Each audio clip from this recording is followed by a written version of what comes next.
So first of all, welcome to the Poetry Foundation. My name is Alex. I'm the Building and Events Manager here at the Foundation. I use he, him pronouns, and as a visual description, I'm a white cis man with very pale blonde hair and a black sweater with some designs on it. So we are here to celebrate the publication of Alida Miranda-Wolff's book, Cultures of Belonging, Building Inclusive Organizations That Last. So thank you all for being here today and continuing to help us stay safe by masking up during the event. We will take masks off when we perform on stage only. We would like to begin by recognizing that the Poetry Foundation building is situated on the occupied original homelands of the Council of the Three Fires, the Ojibwe, Potawatomi, and Odawa nations, among other Indigenous nations. Indigenous people continue to live here today, and Chicago is home to one of the largest urban Indigenous communities in the United States. It is crucial that we recognize the stolen resources and land that enable us to connect today. We gathered recognizing that some of us are settlers on colonized land and that this acknowledgement is one small part of disrupting and dismantling the colonial structures in which we are living. And now, a few accessibility notes for you. So we will have live captioning and ASL interpretation from Moxie and Mona Jean, who you'll see here in a second over on the screen. So let's give a little round of applause to say thank you. And if you have any questions or issues, or you need to change your seat so you can see better, please go ahead and just switch your seat. But if you need anything, please find me or Michael in the back or one of the other Poetry Foundation staff in the lobby, and we'll help you out. This event is being recorded and we will put it online within a month from today's reading if you want to watch it again or send it to a friend. And then as you entered the room, you may have noticed a door in between the two doors marked green room. That is our sensory accommodation room. So you're welcome to use it at any point if you need to step out to take a phone call or eat a snack or whatever might come up. And that brings me to my last thing before I get out of the way, which is please treat this as a relaxed space. So do what you need to do for your body and your mind to be more at ease. If you need to step out, take a phone call, go to the bathroom, whatever you need to do. Let's all just take a moment right now to make ourselves 10% more comfortable. Just together, yes, wonderful. And now I would like to invite Alida to the stage to tell us more about this book that we are all here to celebrate. Thank you, everybody.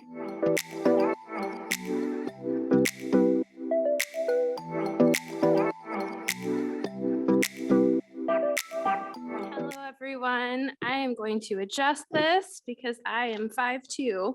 So it is lovely to be here with all of you today. I want to start by just saying that I am so pleased to see so many familiar faces. In the last 2 years that we've been living in quarantine and COVID, I have gotten to know many of the folks in this room virtually only. So it is very meaningful and emotional for me to see all of you here today. And I also want to take a moment to recognize the folks that made today in particular possible. For one, the Poetry Foundation for hosting, but also for being one of the most important partners that I've had in my diversity, equity, inclusion, and belonging career.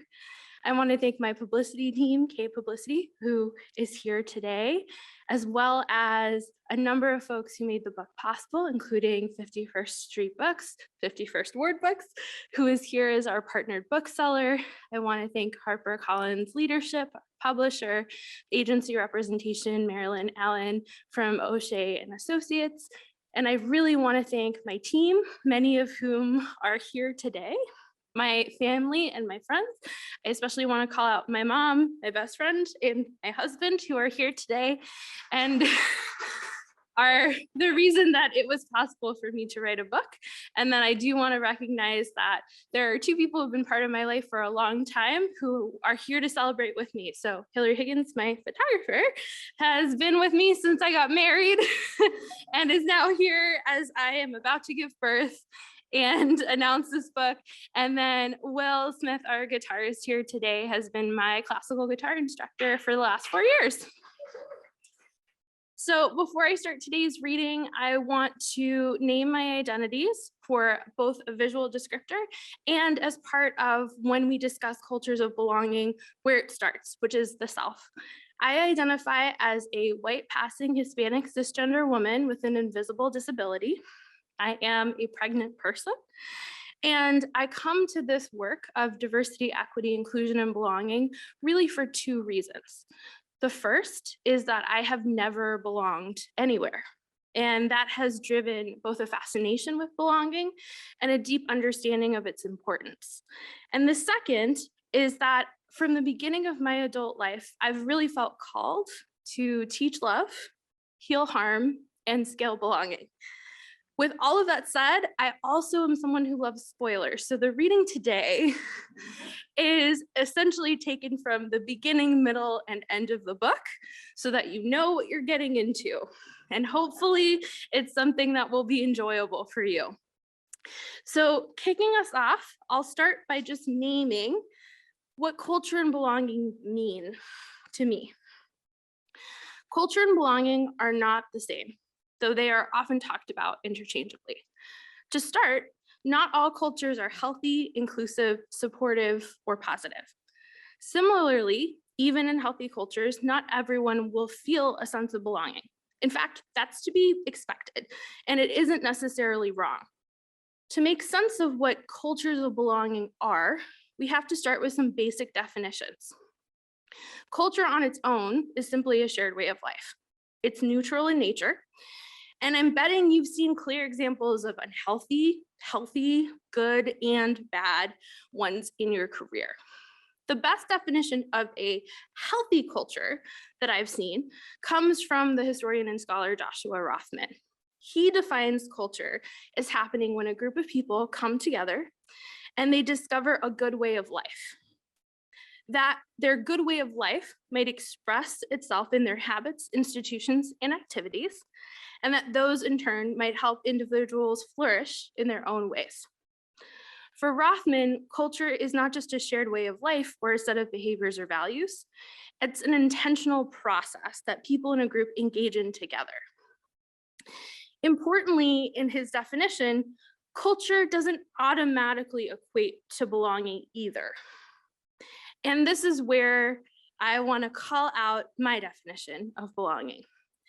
Belonging is your sense that you are part of something greater than yourself, that you value and respect, and that values and respects you back.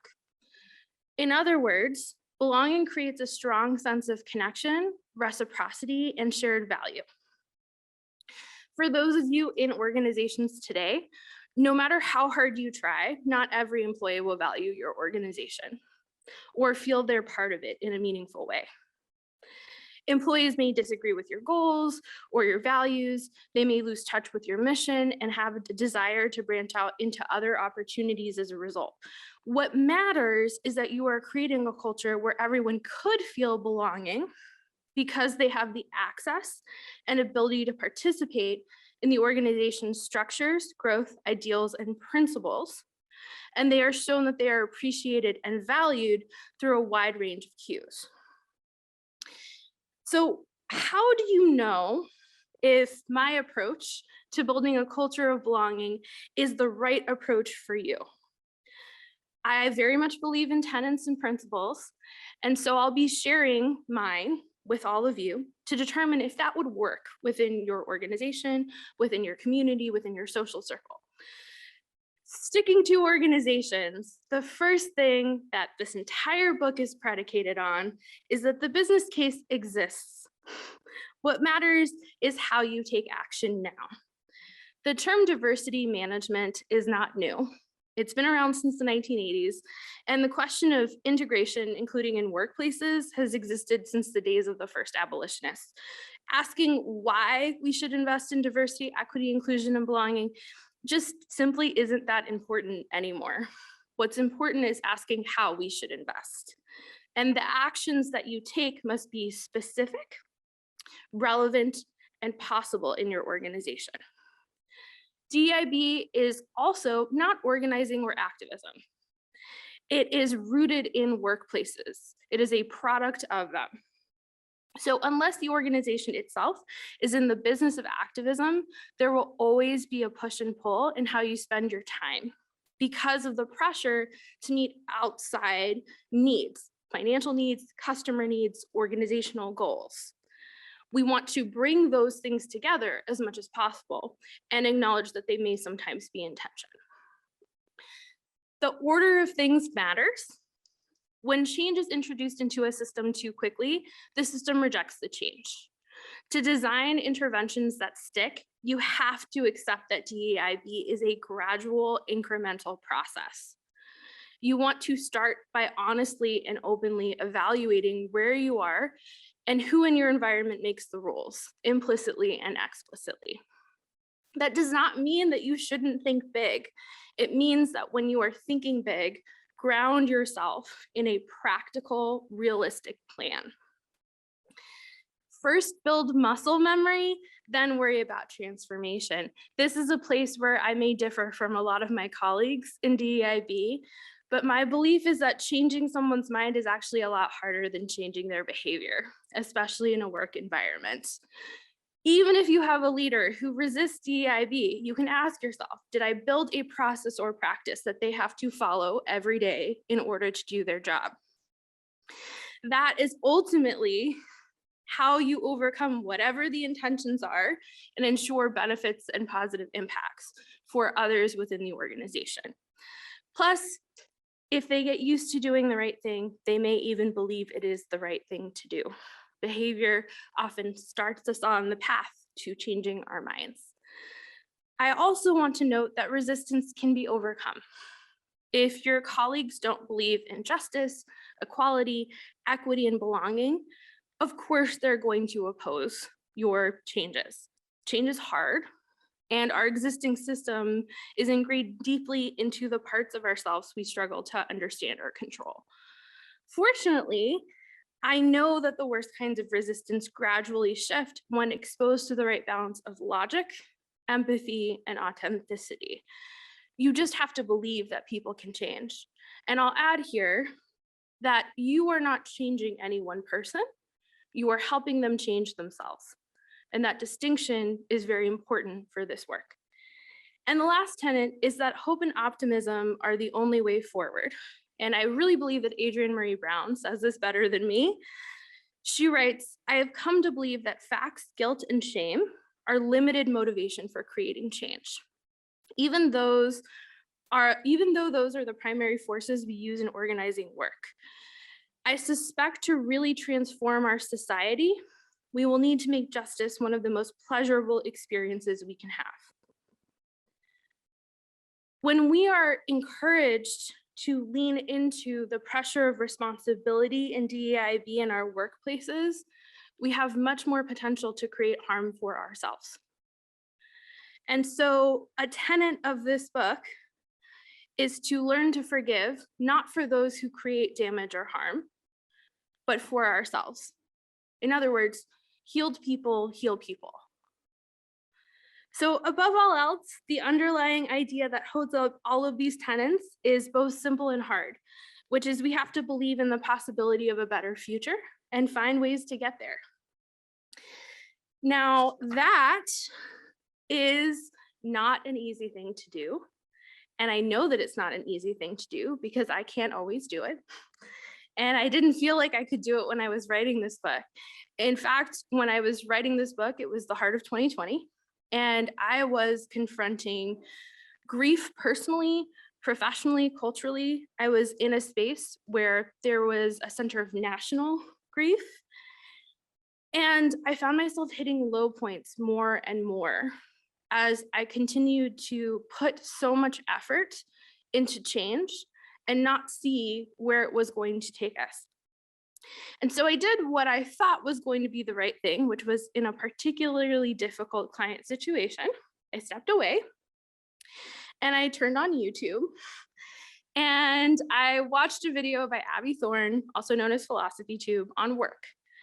And it was about the philosophy of work. And I wanted some uplift. I wanted a model. I wanted a framework. And what I came away from that video thinking was that work as we know it is broken, There are no real solutions. The only answer is to abolish work altogether, and no one knows how to do that. So I really came into a spiral. And this led me to question my role as a business owner, as a worker, and as someone who dedicates her life to the improvement of working conditions, specifically for underrepresented and underserved groups. And what I will say is that I was fortunate enough to have a pre-scheduled call with a friend who has been advocating for underrepresented and underserved groups since the 1960s. And she said to me that we have the system we have. And specifically, she said, why do we care about representation in leadership if the whole system is rotten? Because if we bring in new voices that haven't held positions with power before, there is a stronger possibility that priorities and norms can change. We have the chance to work with our current structures as part of a spectrum of efforts to transform them. These new structures won't birth themselves. We work with what we have today as we create what is new tomorrow. And that made me feel hopeful and has been my momentum in the last 2 years. It actually brought me back to a poem by Praheeta Sharma, specifically in her collection of poems, Grief Sequence. In it, she writes, "Closure isn't closure, but openings." And in writing this book, one of my goals has been to encourage all of you to imagine a better future, one that promotes your own personal flourishing, as well as the flourishing of others. I hope that you will ask yourself a few questions. What does it mean to build a better future? How will you define what that is? What are the possibilities? Where do you hold hope and optimism? What steps might you take to realize them? And who will you bring with you on this journey? Today is an opening. Make new possibilities. Thank you.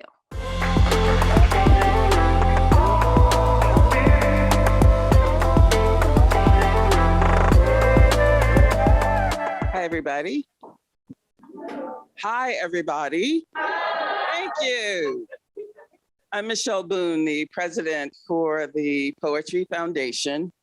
I'm absolutely thrilled to join Alida on stage. I don't know why she asked me, but I'm here to be in dialogue with her and help stimulate maybe some questions, prompt some ideas that some of you may have in the audience. For the purposes of description, I go by she, her. I am an African-American woman. I'm light-skinned. I have my hair pulled back in a very elegant chignon. I'm wearing very large gold hoops, a black shirt, black pants, and a dazzle of color and bling in a necklace. First, thank you so much, Alida. Let's thank her again. I am extremely proud of you for the launch of this book and really grateful because it is such a resource. I have been reading it in different parts of it over and over since I got like an advance copy. But Alida, for those of you that don't know, has been working with the Poetry Foundation for nearly 2 years in helping the organization really wrestle with some of the key themes and ideas that are embedded in cultures of belonging. How do we begin to think about our organization as one that is an equitable organization, one that is creating a climate and a culture of belonging for those that are within the walls of the institution, but also recognizing ways in which we can create platforms of belonging for those that we intend to serve and reach through our work. So to start, I wanted to just kind of highlight some of the things that you shared in your reading that really resonated with me and maybe resonated with you all. And I will say, this is a conversation between Alida and I, but also with you. So I welcome you to also join us at any point if you have questions or something that you hear really connects to you and your experience, please be a part of our dialogue. So first off, I love culture and belonging are not the same. Culture on its own is simply a shared way of life, or a set of behaviors and values, but it is an intentional process that people in a group engage in together. I love that. And I love the description of belonging is your sense that you are part of something greater than yourself, that you value and need, and that values and needs you back. But what I really resonated with was no matter how hard you try, not every employee will value your organization or feel that they are part of it in a meaningful way. As someone that is in a leadership role, this really kind of gave me the permission, I guess, to say or to recognize that everybody doesn't have to be on board, right? And one of the things I wrestle with or have learned to accept is everybody doesn't think like me, and that's okay. And so I'm curious what your thoughts are on what some of the tools might be in here and helping leaders to really embrace and be okay with the idea that everyone might not be on board with the direction that you're trying to set forth. Absolutely. So one of the things that I think about when it comes to belonging is we have to have relationships, resources, and reciprocity. And if you make those investments as an organizational leader and the connection still doesn't take place, that's okay. That means that there are different groups or communities that people can be part of. That would be the same in your religious community or in your social circle, how we evolve in our friendships and partnerships. A workplace is just another community of people. And so when I talk about relationships, resources, and reciprocity, the first piece is, do people have the opportunity to create relationships with one another? Whether they choose to, whether they enjoy it, whether they find their sense of relational being within that space is up to them. If there's no opportunity for them to create that relationship, that is your responsibility as a leader. But what happens when they start to make those interactions is not within your control. What I will say is when we talk about retention, which is kind of a carceral word anyway, when we think about the workplace, what happens is we fixate on employee happiness, and happiness is very difficult to define, means something different to everyone, and is a very lofty promise to make.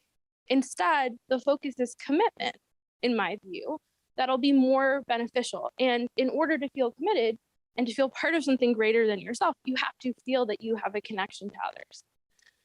That brings me to resources. So if you don't provide an environment where people have time to actually develop relationships with one another or the energy to do so, that would be your responsibility as a leader. Very simple example. If you are in a distributed working setting and some What do you mean by that? remote environment. So some people are in an office together, other people are working from their home offices all across the country or all across the world. And some of them don't have good enough Wi-Fi connections that they can sustain a 30-minute conversation with a colleague. The right resources aren't in place to develop relationships or belonging. And so we want to fix that. We want to provide that access. And then there's reciprocity. And I think this is the part that people are often quick to forget about. There's mutuality when we're talking about being part of a community. So as an organization, we tend to think about the ways in which organizations don't make people feel valued or needed or respected. If we think back to the beginning of the pandemic with layoffs, for example, it wasn't just that the layoffs were happening, it was how unceremoniously they took place. I talked to so many clients who decided that they were going to send a calendar invite with a Zoom link to 400 people and let them know it was their last day. That doesn't make people feel valued. It doesn't make them feel respected. And it's certainly not going to create a sense that they're part of something greater than themselves. And they will carry that on into other organizations that they're part of. I want to remind leaders in the room, that isn't your responsibility in terms of the past experiences they're bringing. It is your responsibility not to repeat them. But the other part of reciprocity that I think is so interesting and that's happening right now is that the folks in your organization have to feel that they value your organization and respect what it does. And I've been interviewing a lot of employees because we do quite a few equity audits in our organization at Ethos. And employees are saying, this is the best I've ever been paid. We have expanded benefits. I have work-life balance or more flexibility than I've had because I have the option of remote, which means I can take care of childcare and I don't have to worry about a commute. And I think my organization might be evil. Or I think that I am perpetuating harm even as I have a good experience. And so I think I need to leave. And so there's not reciprocity that way either. It's about the match. And so what I try to really think about all the time is the basis for leaving, because there isn't a sense of belonging, should never be social identity, should never be your relationship to your body type and size, to your disability or ability, to your race or ethnicity. Those are not the reasons, because those are, one, how the world sees you. You may not even identify with them yourself, you may. And two, not necessarily connected to relationships, resources, or reciprocity. Sounds to me that perception, reality, and communication are key to having successful DEIB plans in place. That none of it means anything if the perception is in conflict with the reality of what's being provided. And that might be because of a barrier of communication within the organization. So how important is communication and understanding to break down some of those barriers? Let me ask a question to the group. If you're able, raise your hand if trust is something that's important to you.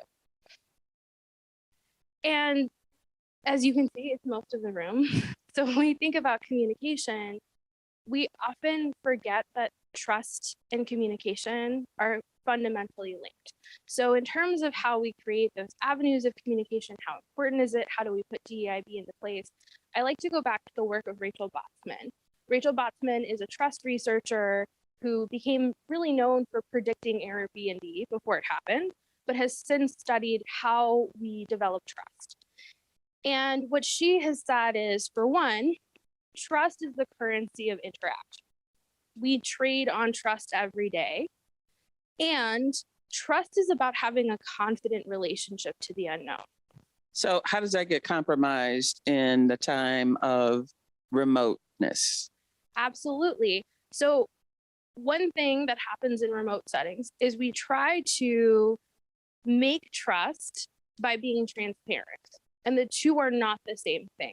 So we may inundate people within our organizations for information, or we might fixate on whether having information or not having information is a determinant in whether there is trust. And that's actually not true, because trust is about not having the answers and believing that people will keep their promises, that there will still be safety and security. Say that one again. Right. It's about making sure that you believe that people will keep their promises. The example I like to give here is my husband is here today, and we have a couple friend group. And in one of them, they read each other's text messages and emails and have access to their accounts. And they'll say, we have such a trusting relationship. And I'll say, that's a really transparent relationship. But a trusting relationship, I think, is before COVID started, I was speaking at a conference in Boston with my best friend. She was there with me in the hotel room. And we found out together that Isaac had up and left from Chicago and gone to the East Coast to go yell at Joe Biden on TV.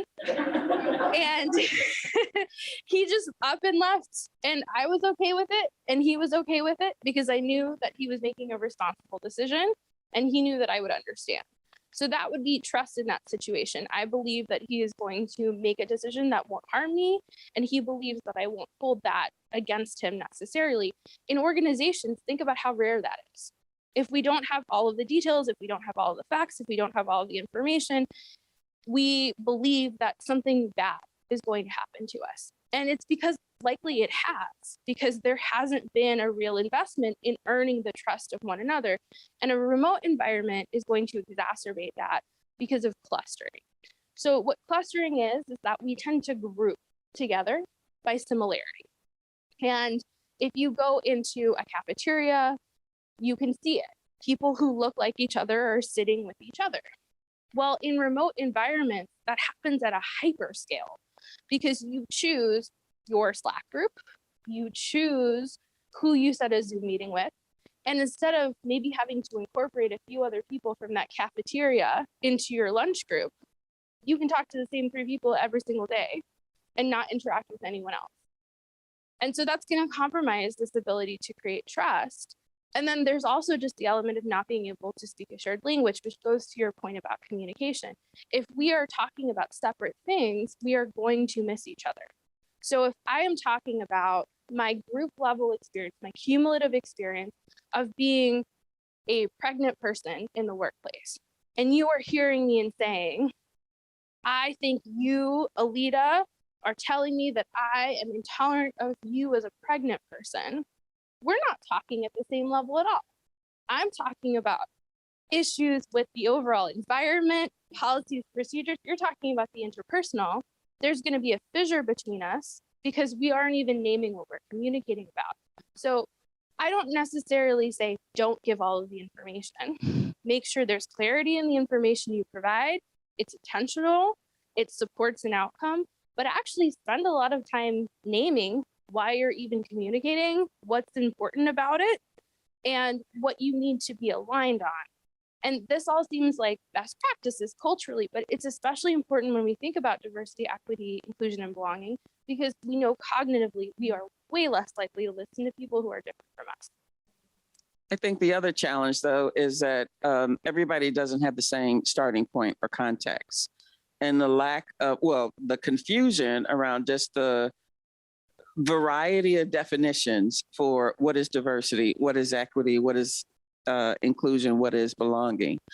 And so the need for a shared vocabulary and the need for having a starting place where everybody's on the same page, so that when we're communicating, people understand where we're coming from. So having said that, I'm really curious how we could use the book as a tool to address the topic that you brought up about change, right? And how resistant some might be, and the need for some to hold on to the past, right? And so you can talk about change, but if you're clinging to actions of the past and have this unwillingness to take the leap with the leader, that change is actually going to happen. And it doesn't happen overnight, right? It's a process. So what might be some lessons we can learn and how to deal with that? So in the middle of the book is a big section on resistance, because this is ultimately our barrier. And the first place that I like to start here is voices get louder when they don't feel heard. So if we have folks who are clinging to the past or who are ardently and vocally resisting, then we have to acknowledge that something is unresolved, that we have not closed our conflict. And so that is where I believe in using the resistance model, which is built in response to, yes, white fragility. I really prefer Sonia Renee Taylor's recharacterization of Robin DiAngelo's white fragility as white violence, the idea that violence is actually just an act of silencing. And so what I will say is, to overcome resistance, you have to understand where the resistance is coming from. So the first level of resistance is baseline, I don't get it. I don't understand it. I've never heard it before. I don't know what you're saying. One of the ways we deal with this inside of Ethos, which ends up being an equity practice, is by saying, we're going to put everything we write through an actual word checker to see that we're at a 6th grade reading. Because if people feel that we are over their heads, how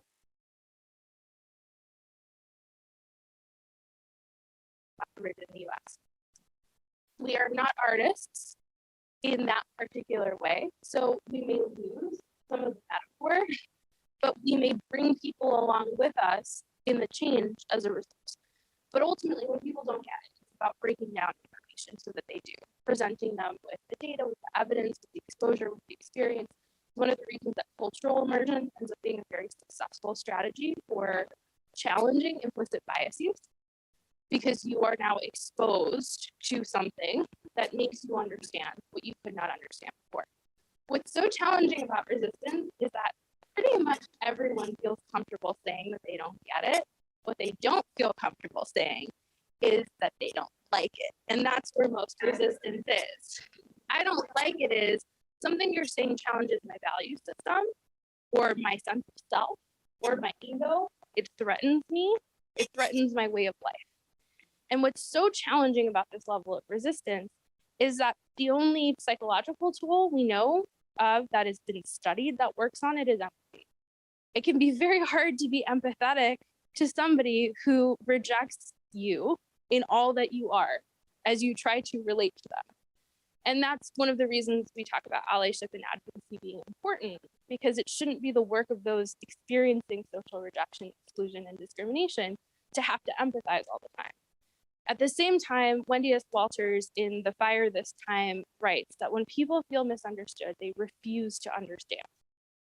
So we have to reconcile the fact that those who are resisting have to have a space to resist. And I often talk about the power of resonance statements in these situations. So an example, I was working with an organization where the adoption of pronouns was extremely contentious.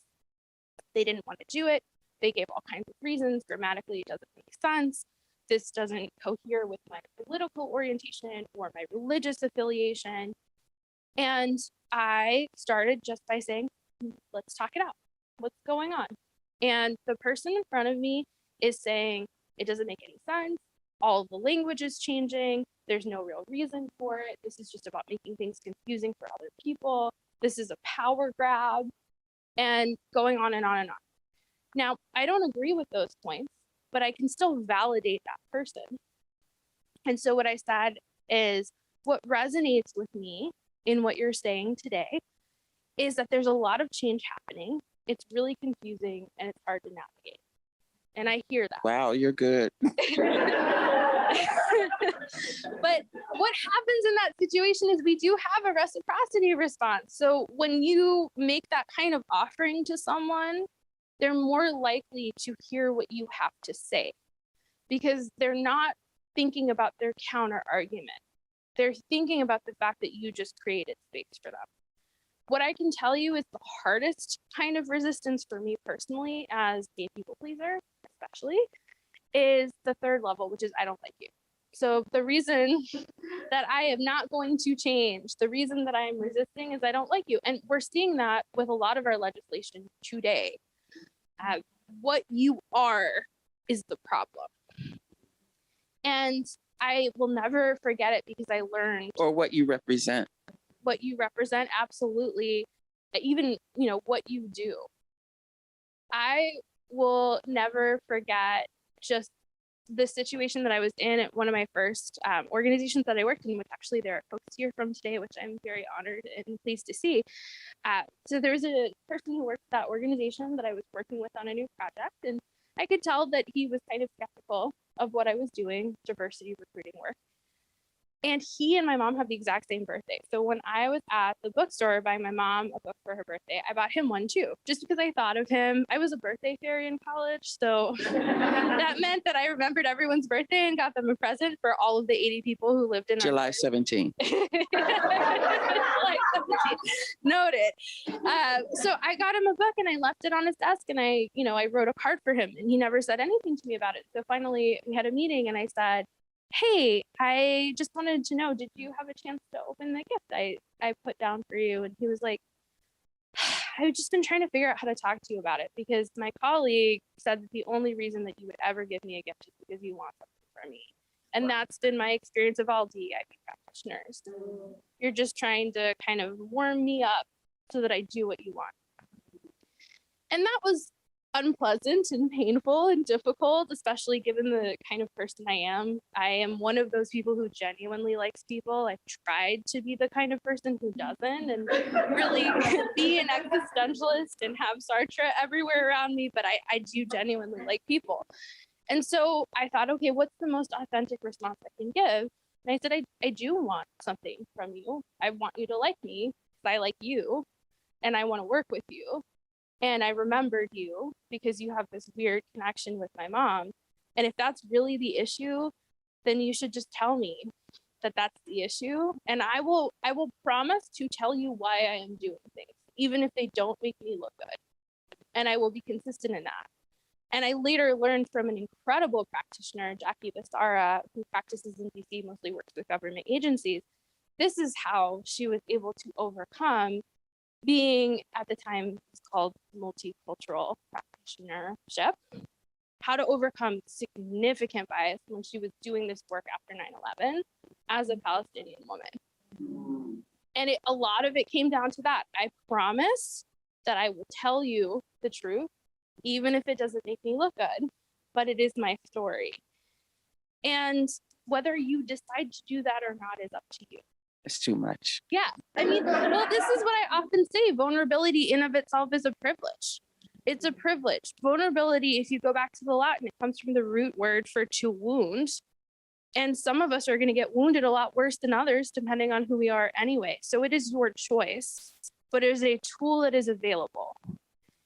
But that's what I think is most challenging just for me personally with this work, is because it is personal, that it's not just about developing policies for the organization or here's a new way that we're going to approach something, that it really challenges you as a person to live and honor what you're trying to implement for an organization. And so to take on the responsibility to do the work yourself, right, is a really important step and commitment that you have to make to be successful. It is challenging. And what I will tell you, when I started out as a practitioner, and this is in the book too, I was an independent practitioner because I felt called to do it, because I wanted to try. And I had heard from another facilitator, always co-facilitate, always co-facilitate. It's better because if you need to take a step back, you need to protect yourself, if you need to breathe, you always have support. You can always hold that room. And at first, I was definitely coming from a place of insecurity and my own sense of fragility and thinking, well, I don't need another person. I've often said my journey in doing this work and running my business has been accepting that self-sufficiency can be a kind of poverty, because it's just not how I was wired. And I started to really understand that the more I did the work, as things became more and more personal. One of the reasons that I spend a lot of time talking about body type and size in the book, even though that's often not a part of identity we focus on, is just the amount of people who had things to say about my body type and size in the work that I was doing. And it was a place that I couldn't touch. It was a place that was way too vulnerable for me, too painful for me, that I didn't have the ability to say, I'm going to be patient and I'm going to be authentic and I'm going to be vulnerable. I couldn't do it alone. And I realized that I needed a team. And so one of the things that I'm coming off of, this week has been a marathon week for me. So I was facilitating an offsite for another organization Monday, Tuesday. Then I was facilitating all Wednesday, except when I was in labor and delivery for 4 hours, being told I was going to be induced for no reason. Oh my God. And then Thursday, Friday, I was leading the Ethos team offsite. And a number of the team members are here today. When I started Ethos, it was just me. And now there are 14 of us, soon to be 15. And that was a deliberate choice in saying, when it is too personal, when it is too much, it is extremely important that we have a community where we can not only have someone to tell what is happening, but also say, I am going to remove myself from this situation. I am not going to be able to use this strategy today. I need someone else to come in and do this for me. And I will just also give a shout out to Trevor Jenkins, who's in the back, who is like my main co-facilitator. We facilitate together like 3 or 4 times a week. And that is a space where starting to facilitate with him was a big deal, because we really did a lot of anti-racism work together. And I remember doing a gender inclusivity session where I could not get a word out because the executive team, all men identifying, just kept interrupting me and attributing everything I said to Trevor. And he noticed and I noticed, and he was able to actually take that space and hold it and get them to acknowledge what we were trying to teach, because I didn't want to put any more effort in at that stage. It was too much for me. And to have someone else in the room who could do that for me, with me, in tandem with me was so important, which is why I say we have to make sure the folks in our organizations doing DEIB are not doing it alone, that they have their own system of support within and without the organization to do so. I love hearing that because I think frequently as leaders, we assume the responsibility that it's on your shoulders alone, but to see the value in sharing and having someone to be able to say, you know, I need somebody to have my back on this. I want to open it up and see if anyone out there had any other questions before I move on. Yes.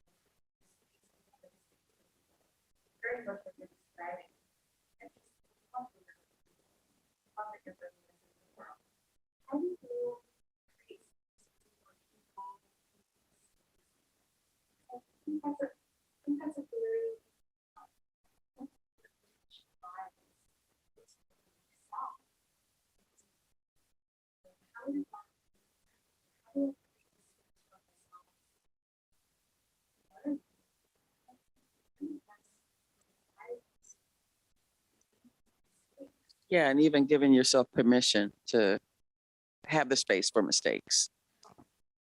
This is one of the reasons that I really strongly believe in caucusing by identity. So Wait, say that again? caucusing by identity. So being in an identity group, let's say that you are leading healing sessions or discussion sessions, creating the opportunity for people who share a given identity that they're trying to grapple with, maybe even make mistakes in, to start with each other in a space where there is a shared acknowledgement that we are here to engage in generative, iterative talk, that debate is valuable and for another conversation, that when we introduce judgment into a setting like this, we are not honest, and so we cannot grow and change.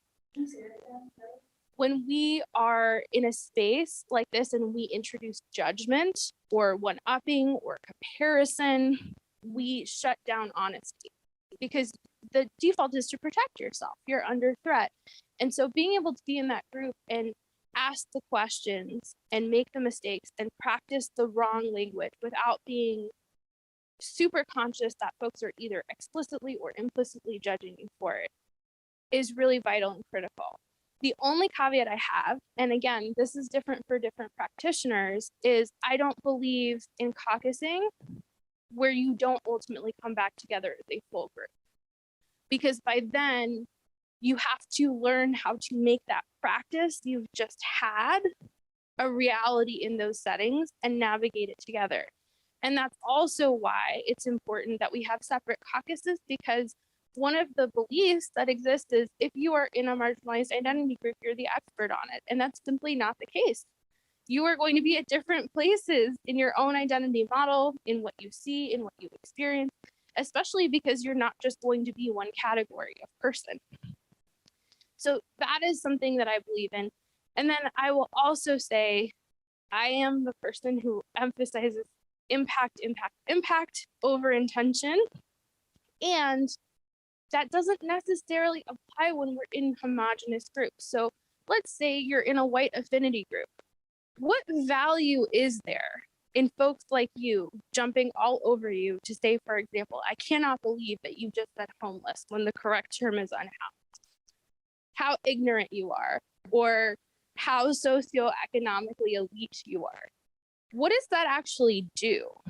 Because you as a white person in that situation, who we are assuming is not an unhoused person, has not been an unhoused person, are not impacted in the same way.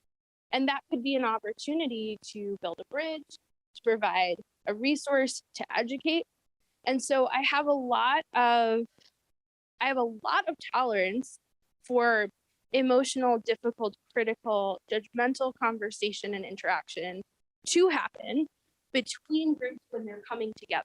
So between dominant and non-dominant groups. But when we are creating these spaces to figure things out, all it does is shut down honesty. And I don't think that that's valuable. And also, we have to accept intersectionality. And I say this all the time, just two things about that. Intersectionality is really practical, but it gets talked about like it's political. It's not. Kimberly Crenshaw coined the term in 1989. She spent decades as a lawyer and civil rights activist, still today, dealing with the same situation, which is she would defend one of her clients in an employment discrimination lawsuit. Specifically, she would advocate on behalf of Black women. That was something she was known for. And over and over and over again, these cases would get thrown out because the organization would say, well, white women have a great experience here and Black men have a great experience here. So there's no possibility that there's discrimination.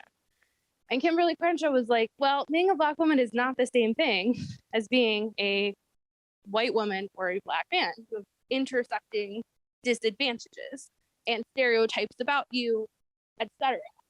So when we think about this intersectional lens in these conversations, we have to recognize that we may be speaking from a position of less power in one of our identity areas and not in another. So one of the challenges I have with language policing in groups where you're really not perpetrating harm by using the language is that, in fact, that is an ism, it's elitism. If you are coming from a different socioeconomic class, a different education level, that is something that can be weaponized against you too, especially in a US-based system where those are real identity groups. So how do you successfully make that conversation? I've actually been asked over hey, Mark, I know what you so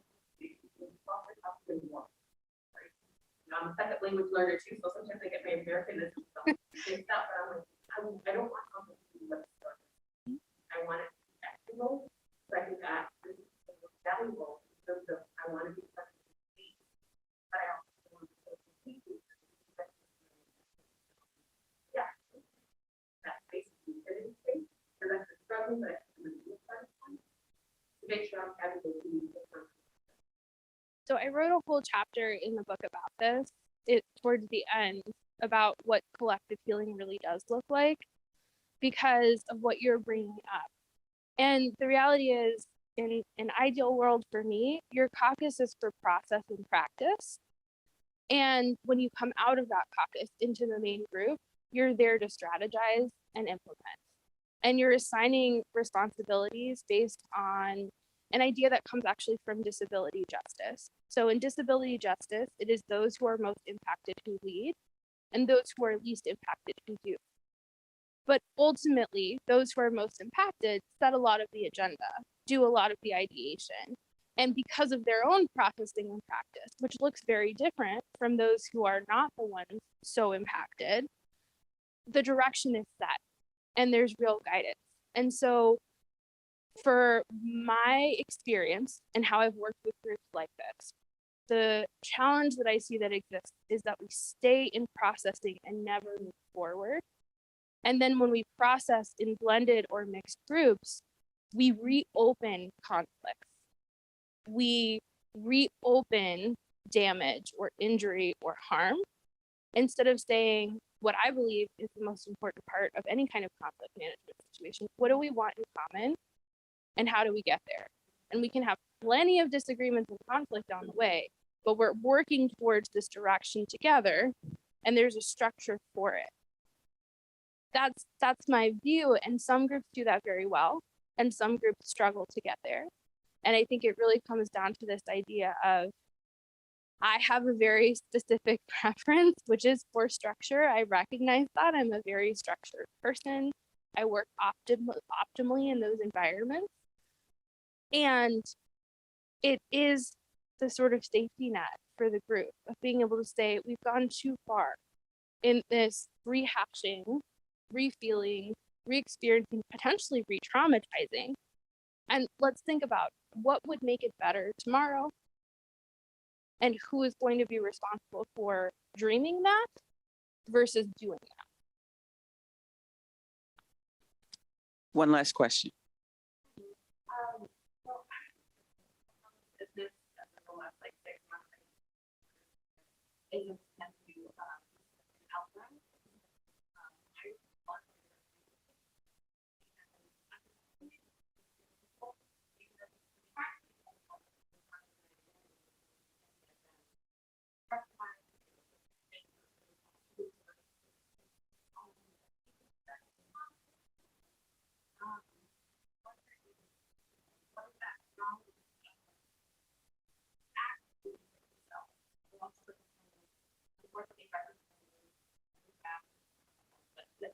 Those things aren't on your people are not necessarily active. One of the places that I start with my clients and that my team members start with our clients is also just making it clear what those things are. So diversity is variety, and it's who is in the room. Inclusion is how they feel when they're there.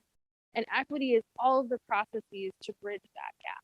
So to say that we are diverse and inclusive, when you are pointing out the ways in which inequities structure the foundation, means that we actually haven't spent enough time with our employees to know how they feel when they're there. And being able to even break it down into those simple terms can help some people, because again, we have different levels of resistance. What I'm hearing from you is one of the hardest parts about being in a business environment where it's implicit rather than explicit, like in food service, is we don't really know what is implicit and how people feel about it and where that resistance is coming from. And so the first question I would bring to you is just how much effort you want to expect. And that is always the first question in my mind, because your energy, your experience, and what you're willing to contribute, all of that is up to you. You have that agency. And in corporate environments, we are often told that's not the case. You're the odd one out. You're the one who feels left behind. You have to be the one to fix it because you're the expert on it. Well, you're the expert on it because you are actively experiencing harm. I mean, think about that in any other situation. If you were in a car accident and your doctor said, all right, tell me what you need me to do because you're the expert, right? It wouldn't make any sense. And so that's the first place of saying, what is it that I want and what is it that I'm willing to give to get it? And from there is real value in starting with smaller groups as opposed to trying to take on a much broader group or broader change. I'll go back to very early on in my career when I had a similar experience. So I started my career in venture capital. This is very different than higher education and nonprofits, which is where I worked before. All problematic, just in different ways. And in venture capital, one of the things that I experienced was just being the only in 4 of my main identities. That was new. If you're familiar with higher education, there are plenty of women represented in nonprofits, but I was the only woman. I was the only young person. I was the only Hispanic person. I was definitely the only person with a disability.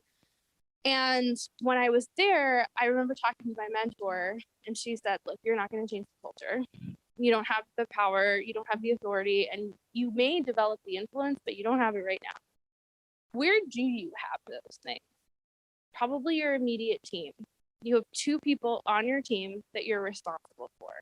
Start there and see how much of it you can take with the improvement in that group, because you can influence the culture in that group. And then you may find that other groups are looking at how well you all are doing and want to be doing that well too. And that can spread throughout. This was very freeing and liberating to me because the way that I had learned to engage in change and activism and justice on a university campus is you tackle all of it and you do all of it. And unless you dismantle the entire system, there's no point. And that for me is actually part of the system, the idea that one person can do it. And I don't think that's true. I think one person can work within groups and coalition build and be in solidarity with others so that the collective can make the change. I do go back to Adrienne Marie Brown and Loretta Ross, both of who have said this in different ways, which is none of us are special, but all of us are needed. That's not meant to invalidate that you are an individual and you have special qualities, but the idea that no one person is going to make everything happen.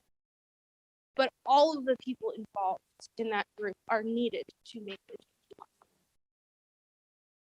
Perfect way to end. Thank you, Alida, and thank you to everyone here. I think Alex is going to come up with some closing remarks. All right. So that brings us to the end of the event. Let's thank Michelle and Alida for everything today. Wonderful discussion. Let's also give a big round of applause to Moxie and Mona Jean on our ASL interpretation screen and our captioners for being here today. So copies will be for sale from 51st Ward Books right out in the lobby. So please grab a copy. Alida will be signing as well. So that's exciting. We're also open to feedback about our programming. So you'll get an email from Eventbrite with a link. And if you fill that out, you'll get entered into a drawing to win some free books and some Poetry Foundation swag and merch at the end of the season. So please do that. We really love to know how we're doing. And then finally, poetryfoundation.org/events has all of our future event information now that we're open to the public again for the first time in 2 years. We'd love to see you again. So thank you.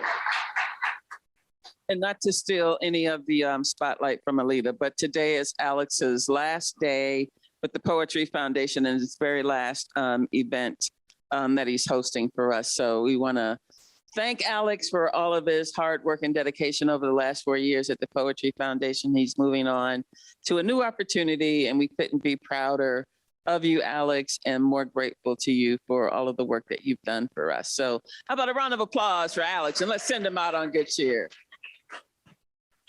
And again, just thank you so much, Alida. I mean, really, I was honored to be here and be supportive to this effort. You've been such a valued resource for us here and to me personally during my tenure as the president. So thank you so much. Everybody go buy a copy of this book. We have just had a taste of the master class. You too can be a winner with DEIV. So hurry and get yours now. But thank you, everybody. Thanks for coming out. We'll see you soon.